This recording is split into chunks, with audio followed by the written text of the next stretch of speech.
Bienvenue sur ma chaîne, ici Mario Beausoleil. Cette semaine, on a droit à des mouvements vraiment très intéressants sur les marchés, avec en prime un signal majeur du côté du S&P 500 qui vient de casser de nouveaux sommets après une pause bien méritée de 10 semaines. On va décortiquer tous ensemble la techno, l'intelligence artificielle, les finances, les marchés canadiens et les matières premières. Avant qu'on plonge dans le vif du sujet des graphiques, je vous rappelle que si vous voulez apprendre à repérer des pépites dans votre trading, que ce soit le rebond de la Kijun, le rôle de la Tenkan ou la lecture du nuage, tout est expliqué en détail dans mon guide Le pouvoir de l'Ishimoku. Je mets le lien dans la description de cette vidéo. Alors, c'est ce que vous allez retrouver dans le guide ici, le scanner de pépites, les signaux d'entrée-sortie, la stratégie de pro, la protection du capital, le money management, la détection des pièges, l'étude de cas réel, la checklist personnelle, l'efficacité maximale du guide. Donc, on commence cette semaine avec le S&P 500 qui nous fait une magnifique semaine, une magnifique chandelle haussière qui casse tout. Alors, allons voir ça ici dans nos indices. Alors, regardez cette belle chandelle, cassure d'un range de 10 semaines. Donc, signal clair que les acheteurs reprennent le contrôle de la tendance de fond. Du côté du Nasdaq, rebond sur Kijun et cassure de la Tenkan. Même chose du côté du secteur américain, donc le secteur XLK qui est le secteur de la techno.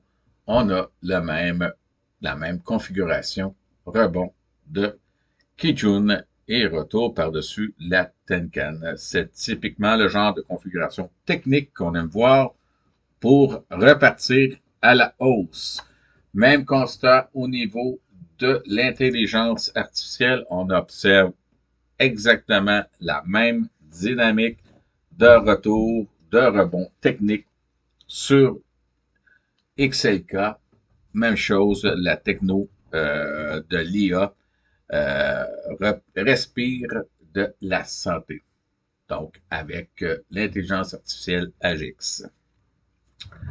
Et pour finir avec le US, un mot sur le XLF qui est le secteur des finances. On est sur un breakout confirmé depuis 4 semaines et la hausse se poursuit sans encombre. Ici, on se souvient du range, le plus haut ici de Chikuspan, casseux breakout de cette trendline depuis 4 semaines. Donc, tout va bien du côté des finances américaines. On traverse la frontière pour revenir au Canada avec nos indices canadiens qui est le TSX de Toronto. Alors, le TSX de Toronto, rien ne l'arrête pour le moment. Il est haussier. Et depuis belle lurette, c'est un scénario très similaire qu'on retrouve aussi du côté du NICE. Le NICE côté de New York, qui continue lui aussi de progresser solidement. Regardons maintenant la matière, les matériaux de base côté canadien, nos secteurs matériaux de base. Alors, cette semaine, ce qu'on peut voir, c'est le secteur tourne carrément en force après un rebond chirurgical sur la SSB, qui est le bas du nuage. C'est du Ishimoku pur et dur.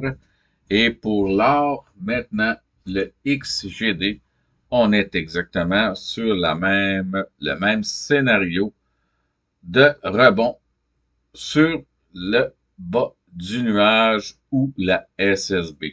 Le gold fait partie intégrale de la famille des matières premières, des matières de base et profite aussi de cette dynamique. Enfin, un mot de la fin pour le XFN, qui est le secteur des finances côté canadien. Alors, on reste fermement dans un bull market, même si on observe un très léger ralentissement depuis 3 semaines. Rien d'alarmant pour l'instant.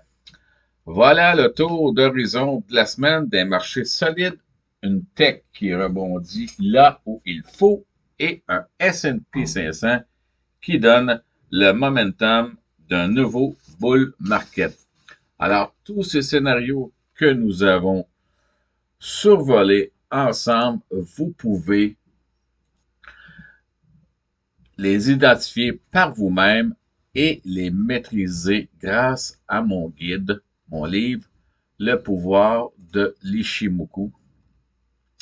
Encore une fois, que vous pouvez retrouver sur Gumroad et je mets le lien dans la description de cette vidéo. Alors, si cette vidéo vous a aidé, ben, n'oubliez pas de liker, de partager et surtout, abonnez-vous. C'est entièrement gratuit, ça prend 1 seconde et ça aide énormément la chaîne à grandir pour continuer de vous offrir du contenu éducatif et de qualité. Alors, merci à tous et bon trade.